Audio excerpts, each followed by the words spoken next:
Welcome to the show. We have a FargoFX QuickTips for you today. For those who have been around for close to a year, you probably remember my last quick tip. That happened to be kind of a gruesome, I had a injury and I might roll in a little footage here so you can see. That was basically a what not to do. I know it's been a long time since we did a quick tip. This is going to be what to actually do rather than what not to do.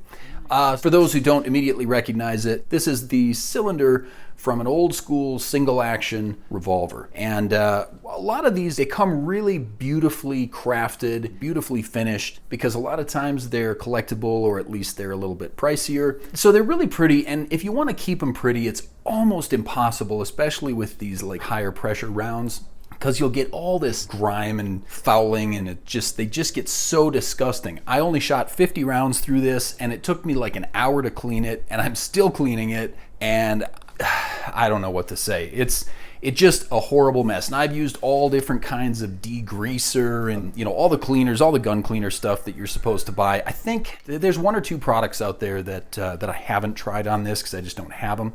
And I've used plenty of elbow grease, and I just couldn't get the last little bit of fouling or whatever off of there. It's just like ground into the surface of the steel. So what I'm going to do today is demonstrate a quick way to remove this kind of a stain from a revolver cylinder. And of course, this could be applied to a lot of different projects. Pretty much any project where you have carbon fouling that just absolutely will not come off of a surface, of a steel surface, and you want to do it without damaging the surface, but you're having to get real aggressive. This is the way to do it, at least if you have a buffer like this. As you see here, I'm using some buffing compound. Some are more abrasive, some are less abrasive.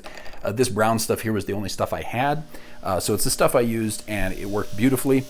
One note, if you don't have a buffing wheel, you could also use something like a Dremel to do this.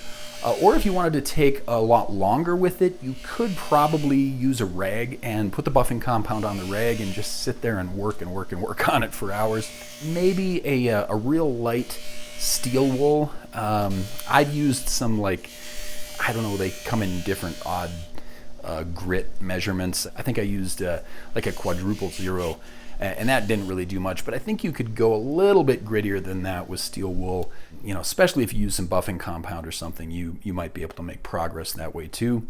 But this way, I figured, hey, it's quick, it'll make for a short and hopefully a useful video. I was really frustrated with this, wanting to restore it pretty much back to at least new looking condition, and I just couldn't figure out a way to do it.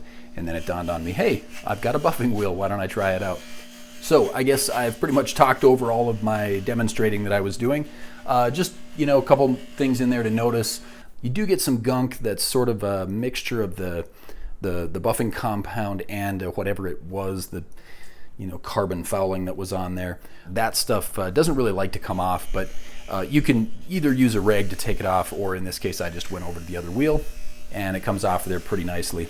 And then of course inside the chambers there will be some leftover gunk from the whole process, so you'll want to use whatever you use to clean those out, but it won't be caked on the way it is after you've fired the gun. So that's about it. Like I said, just a quick tip, and of course this could be applied to a whole bunch of different machinery or whatever, anything made of steel that you wanted to clean up real nicely that had some type of real bad carbon fouling on it. That is about it for this video, but I will mention that in the next 2 or 3 days here I should be coming out with Subscriber Builds 6, so look for that. And maybe I'll roll in a little bit of footage of that right here at the end, just so you have an idea of what'll be coming at you. And thanks again for tuning in. If you haven't subscribed to the channel, please consider doing so. And with that, I'll let you go. Have a wonderful time, whatever you're doing, and we'll see you in the next video.